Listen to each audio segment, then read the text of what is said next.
Meus amados e meus queridos irmãos, nós estamos de volta para mais uma vez trazermos aqui um comentário breve, sucinto e objetivo com relação à lição de número 6. Lembrando que nós já estamos no capítulo 8 e o capítulo 9 da carta de Hebreus. Já estudamos do capítulo 1 até o capítulo 7, a semana passada, expositivo, e agora nós vamos expor esses dois capítulos, que é o 8 e o 9, e vamos tratar do tema Cristo, sacerdote e sacrifício perfeitos. Esse é o tema que nós iremos trabalhar nesta oportunidade. E você é o nosso convidado a ficar com a gente até o final dessa videoaula, para juntos nós aprendermos um pouquinho mais, para no próximo domingo a gente ir à nossa escola bíblica dominical, bem informado, de uma certa forma, também poder ajudar aos nossos alunos e também, se você é aluno, você pode também, de uma certa forma, ajudar o seu professor com as informações que você pode adquirir através desta ferramenta, que é essa videoaula.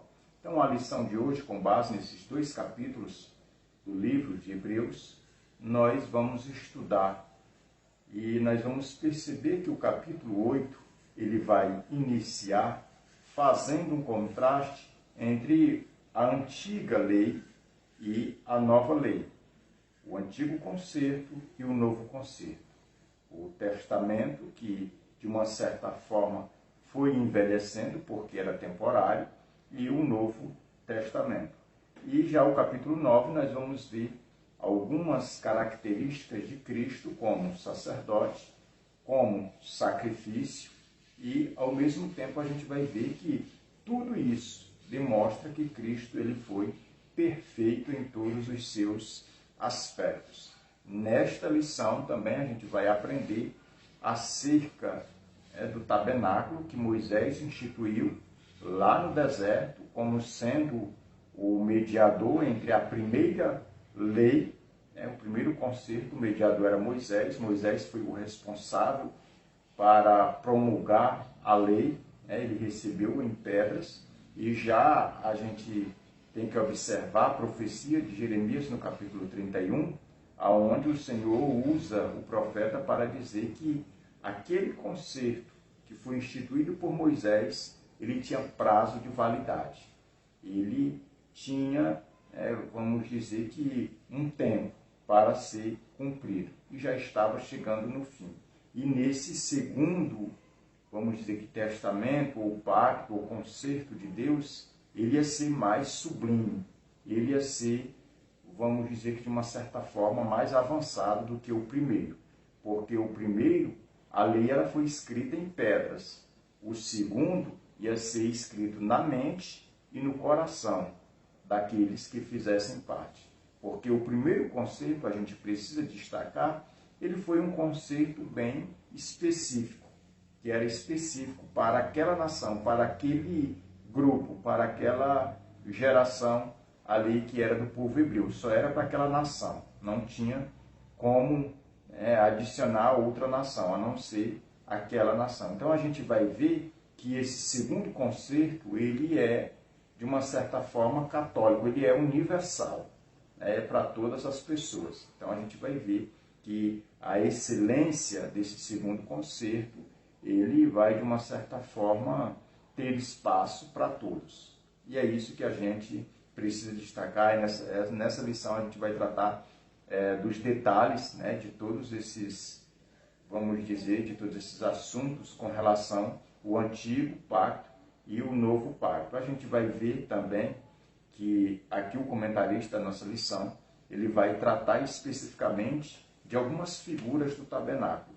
E a gente vai ver que todas elas, desde a pia, o altar de sacrifício, o altar de incenso, a mesa dos pães, os pães, a arca, tudo isso, até a cortina ali do tabernáculo, tudo aquilo era só um tipo do que Cristo seria para o seu povo.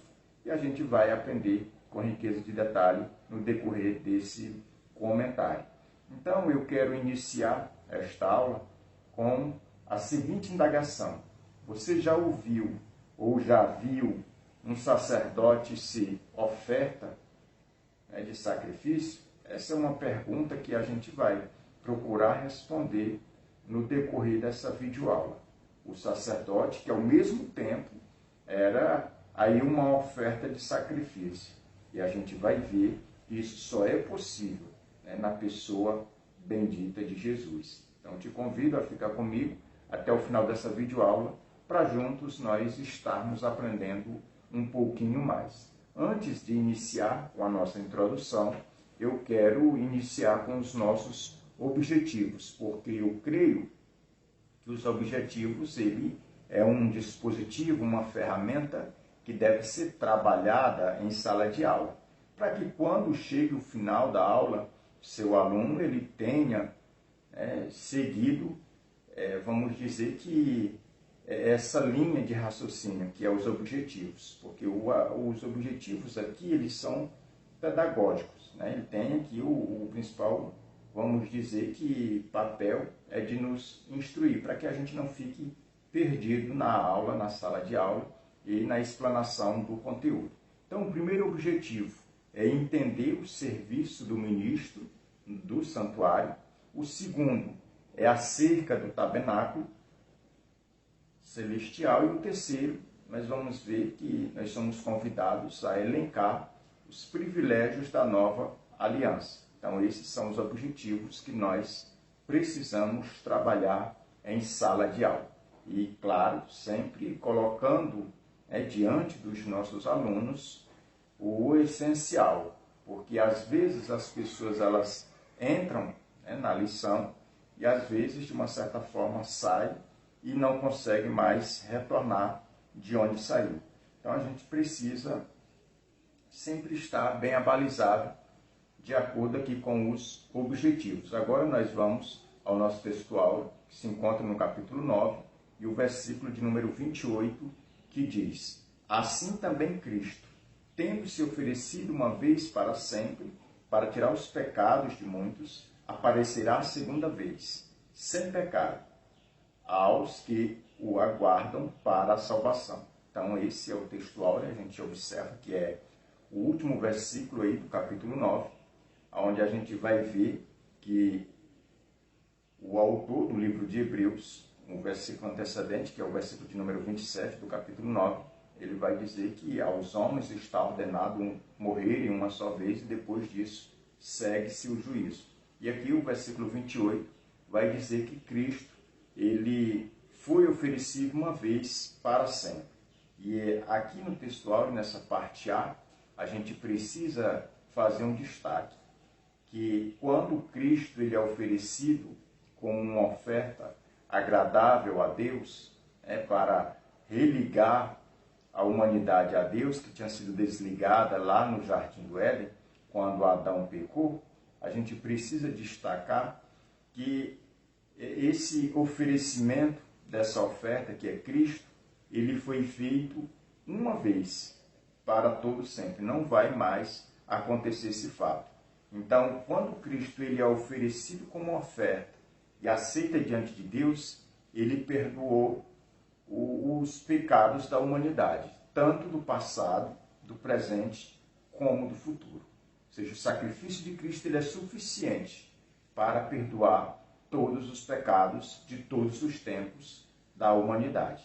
É isso que a gente precisa deixar bem claro, que o sacrifício de Cristo ele é suficiente para perdão de todos os pecados. Ou seja, o preço foi pago de uma vez por todas.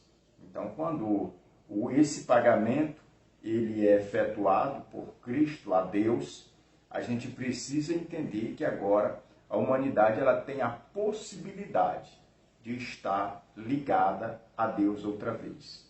Ela ganha aquele acesso que o tabernáculo do Antigo Testamento, por mais belo que fosse, por mais significativo que sejam os símbolos ali apresentados, por mais perfeita que seja uma cópia do original, ali ainda ficava devendo. Porque a gente observa que os sumos sacerdotes que operavam nesse tabernáculo, que era terreno feito por mãos humanas, eles iam com dedicação, com esmero, com cuidado de agradar a Deus, fazer segundo as ordenanças de Deus, mas aquele tabernáculo ele era limitado, ele não tinha a possibilidade de ligar a humanidade novamente a Deus. Perceba que as pessoas iam lá uma vez por ano para oferecer sacrifício expiatório pelos seus pecados, mas depois que esses pecados eles eram de uma certa forma cobertos com aquela oferta, mesmo assim a pessoa no próximo ano tinha que ir lá de novo, porque pecava de novo. Então esse sacrifício ele era repetitivo, a ponto de uma certa forma ir perdendo, vamos dizer que, o valor. Então por isso que a gente precisa descrever isso para que os irmãos entendam que o sacrifício de Cristo ele vale para todo sempre, né? Foi feito de uma vez por todas. E o tabernáculo ele não tinha e não tem esse poder de ligar a humanidade a Deus, por mais que certo que fizesse, mas nunca ia poder ligar o ser humano nunca ia ter acesso à presença de Deus. O máximo que as pessoas conseguiam era ir sendo representado por um homem só, que era o sumo sacerdote, e ficar ali alguns instantes na presença de Deus e só isso. Não passava nenhum dia, já tinha que sair para que assim desse cumprimento, né? Aquele, vamos dizer que todo, aqueles,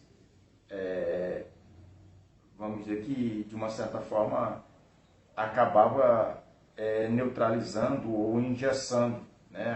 Vamos dizer que a fé das pessoas, porque a gente via a insuficiência, né? Já era visível, até porque era algo que era local, só dizia respeito à nação de Israel e não aos gentios. Então a gente já precisa ter esse entendimento, que o tabernáculo ele não tinha, né, esse efeito na vida de salvação, de levar todas as pessoas a Deus, mas era apenas um grupo restrito e mesmo assim ainda não foi suficiente só para aquele grupo. Então por isso que Cristo veio ao mundo, se entregou na cruz do Calvário para que todas as pessoas tivessem livre acesso a Deus. E é isso que a gente vê quando Jesus morre. O véu, né, que separava o santo do lugar santíssimo, a gente vê que ele é rasgado de alto a baixo e aquela barreira de contenção que tinha, de separação, agora já não existe mais em Cristo, porque Cristo é o caminho que leva a Deus, e não o tabernáculo, e não, vamos dizer que todos aqueles sacrifícios e ofertas que eram feitos aí anualmente. Então a gente já sai aqui do textuário já com essa, vamos dizer que com essas informações, de que Cristo ele foi suficiente para que toda a humanidade fosse reintegrada, né, à presença de Deus na pessoa e nos méritos de Cristo, e não nos méritos humanos, como era a antiga lei.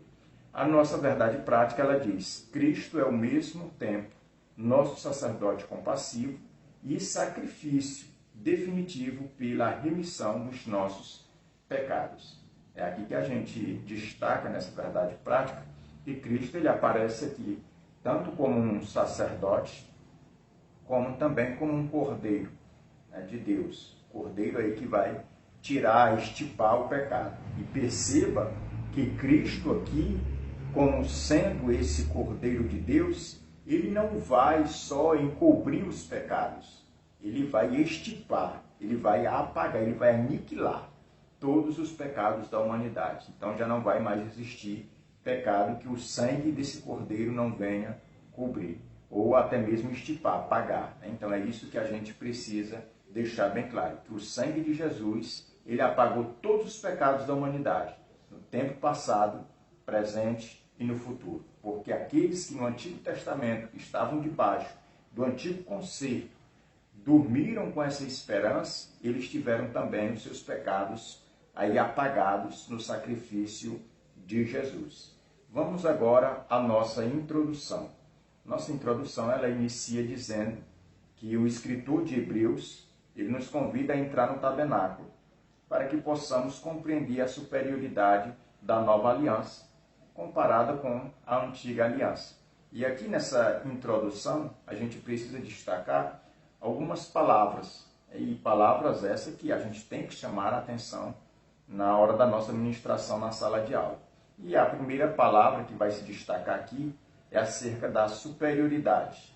do sacrifício de Cristo. Porque quando nós pegamos o sacrifício de Cristo e comparamos com os sacrifícios do Antigo Testamento, nós vamos ver que o sacrifício de Cristo, ele é superior, ele tem uma superioridade que não tem nem como comparar com os sacrifícios do Antigo Testamento.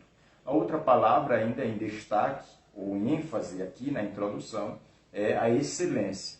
Quando se trata vamos dizer que do sacerdócio de Arão, da antiga aliança, comparada com o sacerdócio de Cristo. A gente percebe que a excelência do sacerdócio de Cristo também é incomparável com a de Arão.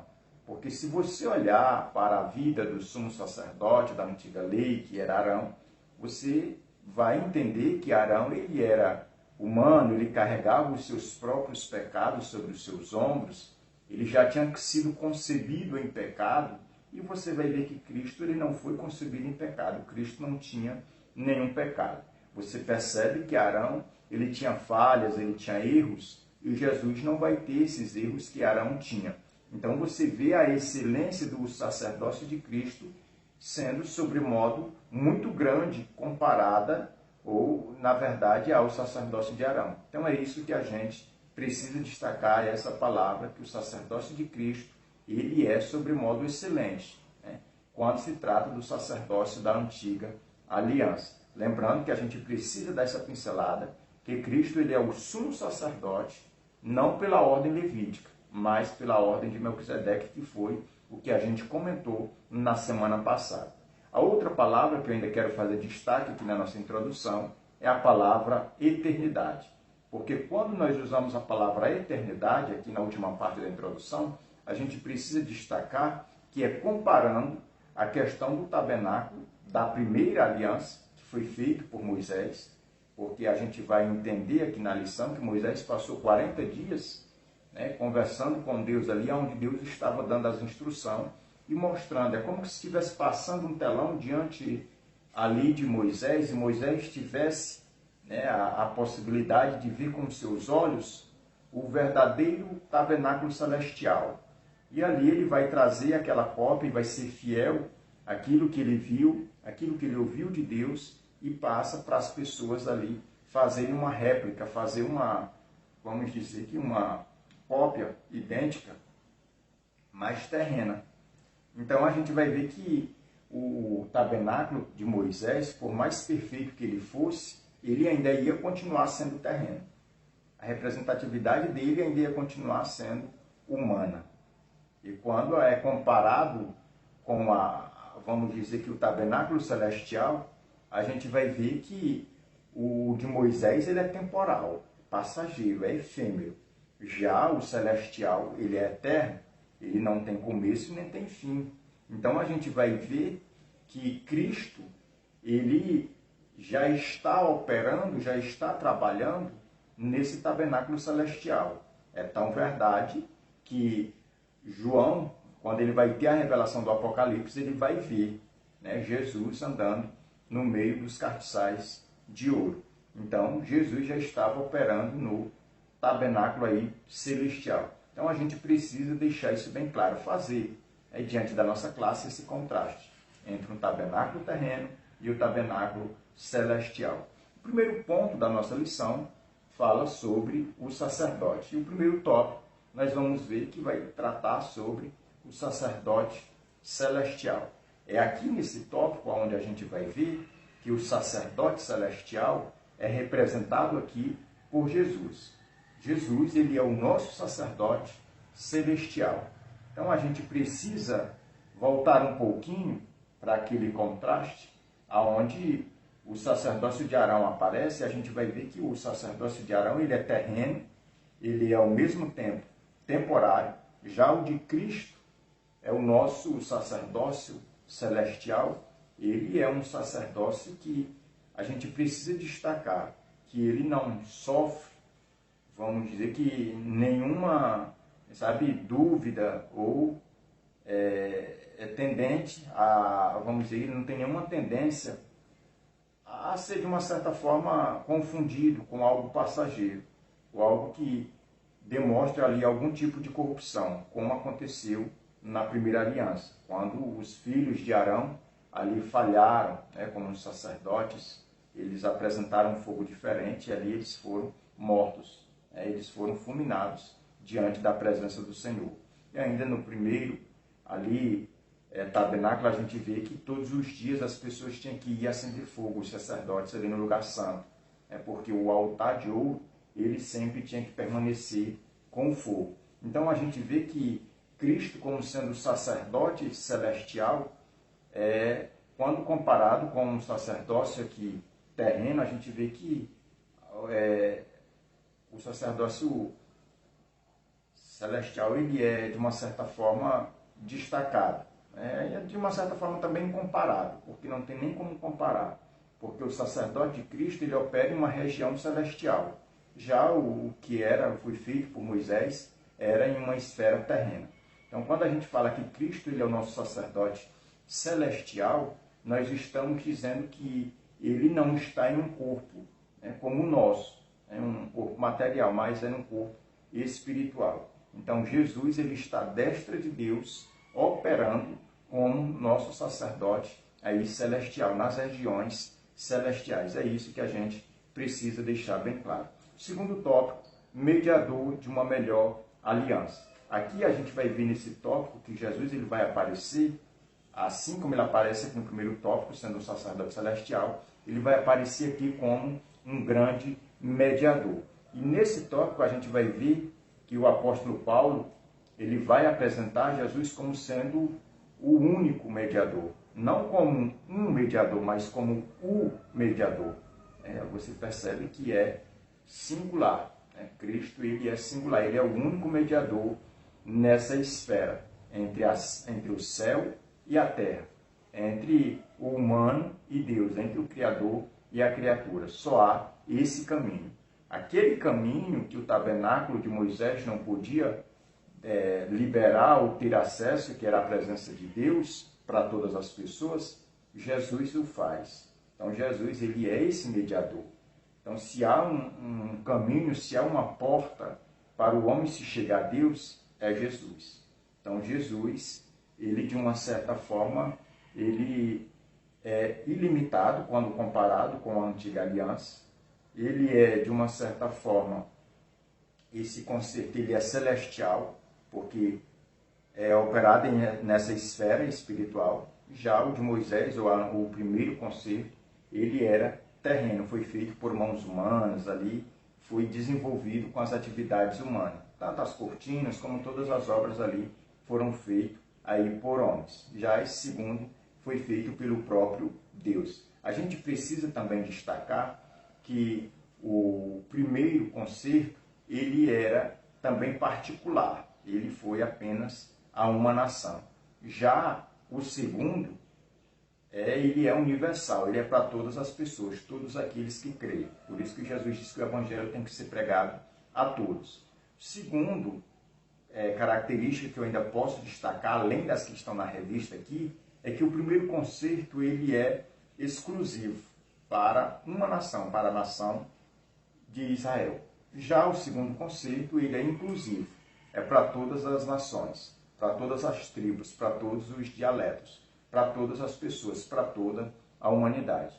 Ainda com informação, a gente também tem que destacar que esse primeiro concerto ele era específico, era direto, objetivo a uma só nação. E se alguém quisesse fazer parte desse primeiro concerto, tinha que passar por aquele processo de ser circuncidado e ser ali um prosélito, ser agora integrado nessa nação para que desfrutasse aqui dessa primeira lei, que era o primeiro concerto ali onde teve como mediador o próprio Moisés. Já o segundo, que tem como mediador Jesus, a gente vê que ele é geral. Ele não tem um rótulo dizendo só a nação tal, a grupo tal, a família tal. Não, é a todos.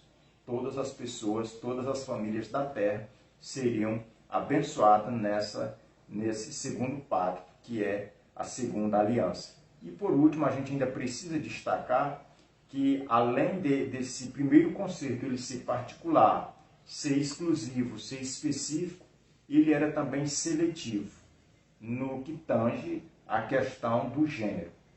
Porque se você observar bem a figura que o comentarista da nossa lição vai deixar para nós aqui, a gente vai ver que o tabernáculo ele ficava bem no centro das 12 tribos de Israel. Elas armavam o acampamento e colocavam o tabernáculo bem no meio, para que cada tribo ficasse ali e ver o tabernáculo, a área que era designada pelo tabernáculo. Então era impossível que uma mulher ela entrasse no tabernáculo. A mulher ela ficava ali apenas naquela primeira entrada, que era conhecido como o pátio dos gentios, onde as mulheres podiam entrar, os que eram considerados gentios, pecadores, eles podiam entrar. Mas naquela segunda porta, que já era onde ficava ali o altar, né, do sacrifício, onde as pessoas levavam as ofertas, eles também não entravam, pessoas comuns não entravam, só os levitas que ficavam ali na porta para receber as ofertas para poderem serem sacrificadas. Aí no segundo pátio, que já era considerado um lugar santo, aí ficavam os sacerdotes comuns. E já no terceiro, só quem tinha acesso era o sumo sacerdote. Então havia essas divisões. Então a mulher, ela não entrava. É por isso que quando Jesus ele vem ao mundo, ele vai nascer, ele é da tribo de Judá, tanto por parte de Maria, que era pura, uma mulher pura no sentido de ser da tribo de Judá, de pai e mãe, como o próprio José, que foi aí o pai, vamos dizer que humano de Jesus. Ele também era da tribo, era filho de Davi, puro dessa tribo. E por que Jesus teve que ter esse pai? Porque Jesus ele precisava ser apresentado para cumprir toda a lei. Então quem é que levava essa criança ao 8º dia para ser circuncidado? Era o pai. Então a mulher ela não podia entrar, o pai que entrava nesse local e entregava o filho para o sacerdote fazer ali todo, vamos dizer, todo aquele processo que era feito quando era uma criança, era apresentada. Então a gente precisa destacar isso, que essa primeira lei, ela era seletiva quanto ao gênero. As mulheres na tradição judaica, e a gente precisa deixar isso bem claro, que a cultura judaica ela é diferente da nossa cultura. A mulher, de uma certa forma, os anos vai se passando e as mulheres elas vão sendo, de uma certa forma, na cultura judaica, elas vão se tornando um ser desprezível, né, para a cultura. A gente vai ver que Cristo, quando ele vai exercer o seu ministério eterno, é que ele vai começar, né, ele vai valorizar, colocar a mulher em destaque. A partir de Cristo ali que a gente vê Cristo dando destaque à mulher. Ou seja, Jesus dizendo que homem e mulher são todos iguais diante de Deus. Então a gente vai ver Jesus fazendo essa diferença quanto ao gênero, quebrando aí esse paradigma, esse paradoxo que havia ali na antiga aliança. Então a gente vê que a nova aliança ela é bom para todos, né? Tanto para o gênero masculino, como para o feminino, como para toda a humanidade. E é isso que a gente precisa destacar nesse tópico. Para continuar aqui, o terceiro tópico vai falar sobre uma aliança perfeita, e a gente vai ver que essa aliança, quando se tange a questão de perfeição, o nosso comentarista aqui ele destacou que tanto essa aliança ela é perfeita no sentido dela ser projetada antes da fundação do mundo pelo próprio Deus, ou seja, não nasceu no coração humano, não veio da terra, ela veio do céu. Então ela é perfeita nesse quesito, como também na forma que ela foi orquestrada, que ela foi manifestada a todos. Ou seja, quando Jesus vem ao mundo, que ele é batizado, que ele inicia seu ministério terreno, que ele é oferecido ali na cruz do Calvário, então tudo isso foi com perfeição. Tudo isso estava no Antigo Testamento, na Antiga Aliança, mas era apenas um tipo, era apenas uma sombra que veio ter esse fiel cumprimento nesse ministério de Cristo, aonde a sua ressurreição é a base, né, da nossa salvação, da nossa esperança, que é aqueles que acreditam no sacrifício de Cristo. Então é isso que a gente precisa destacar. Vamos agora ao ponto 2 da nossa lição, que vai falar sobre o tabernáculo. Nesse ponto aqui, a gente vai aprender um pouquinho sobre o tabernáculo da velha aliança, que é o tabernáculo onde Moisés ele vai dar, ou vamos dizer que as instruções para que esse tabernáculo seja erguido no deserto. O segundo tópico, móveis do tabernáculo. Aqui nesse segundo tópico a gente precisa destacar e dar mais ênfase nele, porque nesse tópico aqui a gente vai ver que todos, vamos dizer que aqueles a pia de bronze ali, o altar do sacrifício, a mesa dos pães da proposição, os pães, os próprios pães, o candelabro, né, as 7 lâmpadas e o altar de incenso que era todo de ouro, aquilo tudo, as cortinas ali do tabernáculo, a própria Arca da Aliança, a própria fumaça que o sumo sacerdote, quando entrava uma vez por ano, tinha que levar um incensário ali do altar de ouro e ali ele ficava balançando aquele incensário até que a fumaça tomasse de conta do lugar santíssimo. A gente vê que tudo aquilo era uma representatividade do que Cristo seria no futuro. Então a gente vê que todas aquelas ferramentas que você encontrava ali no tabernáculo, ela não estava ali por estar, né? Era um tipo do que Cristo seria. Então a gente vê que quando se trata ali daquele espaço, né, do tabernáculo, onde ficava os gentios, o espaço dos gentios, o espaço ali dos levitas, dos sacerdotes, do sumo sacerdote, das ofertas. Então tudo aquilo ali fechou em Cristo. Tudo aquilo teve um fiel cumprimento na pessoa de Cristo. Então nessa lição a gente vai ter, né, claro que quando a gente estiver ministrando a gente vai ter mais tempo para poder falar sobre cada um desses itens. A gente vai falar, né, sobre o altar do holocausto, o que ele significa, da porta, né, do tabernáculo, a gente vai falar sobre o lavatório de bronze. Então a gente vai ver tudo isso. Então a gente precisa também dar uma ênfase e uma pincelada e pesquisar mais informações para levar para a classe concernente a esse tópico. E por último aqui, do ponto 2, as áreas restritas. Quando se trata de áreas restritas, a gente precisa destacar que o tabernáculo todo ele era restrito. Não era a qualquer momento ou a qualquer hora que as pessoas comuns podiam entrar lá. Ela não podia entrar. Só quem era habilitado a entrar eram as pessoas da tribo de Levi. Os levitas eles entravam, mas também não tinham acesso em todo o tabernáculo. Era em algumas partes que eles podiam entrar para limpar, para levar lenha, né? E de uma outra parte só os sacerdotes. Por exemplo, para trocar os pães, né, lá da mesa, só os sacerdotes tinham acesso. E quando eles fossem entrar lá, eles tinham que trocar as suas vestes. Eles não entravam de qualquer forma. E o sumo sacerdote, para entrar no lugar santíssimo, que era uma vez por ano, a gente precisa destacar que esse lugar era restrito para ele só entrar lá e oferecer, né, aquele sacrifício uma vez por ano. E quando ele entrava, ele se preparava muito antes, ele passava uma semana antes se preparando.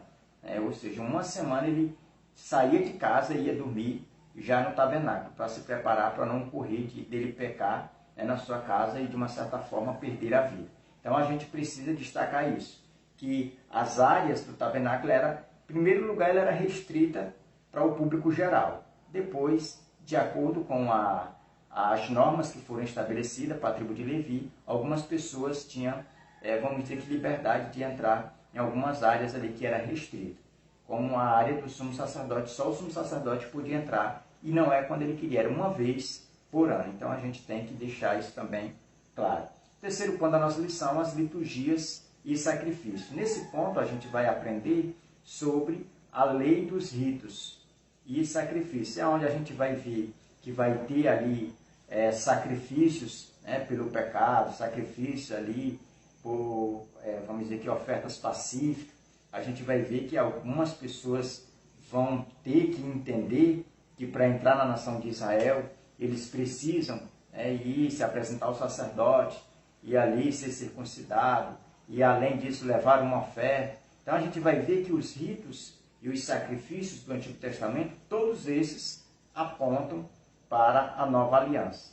Nada está ali por acaso, ou foi criado da mente humana. Ali Moisés ele foi instruindo os sacerdotes porque Deus lhe autorizou, Deus lhe mostrou como é que ele deveria fazer. E isso a gente tem que entender que era sombra das coisas futuras.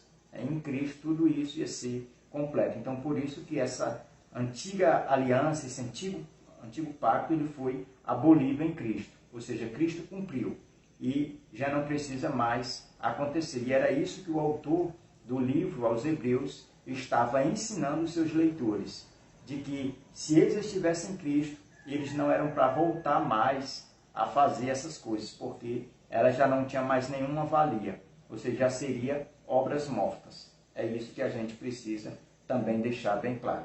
O segundo tópico, aqui vamos falar sobre os sacrifícios. E o terceiro, Cristo, sacerdote e sacrifício. Quero só dar uma pincelada nesse último, porque o tempo já foi, mas nesse último tópico a gente precisa destacar que Cristo, ele foi perfeito como sacerdote e ao mesmo tempo como sacrifício. Ele foi o Cordeiro de Deus quando se fala de sacrifício. E ele foi o sacerdote que operou, vamos dizer assim, que de uma certa forma ele não, como sacerdote, ele sacrificou esse cordeiro, que era ele mesmo.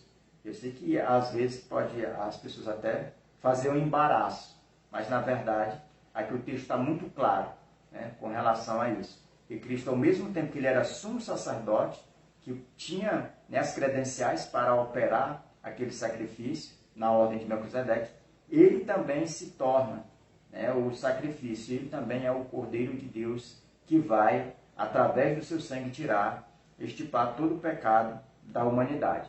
Então é isso que a gente destaca. Então que Deus abençoe. Até a nossa próxima aula, em nome de Jesus. Precisando de oração? Quer que alguém ore por você?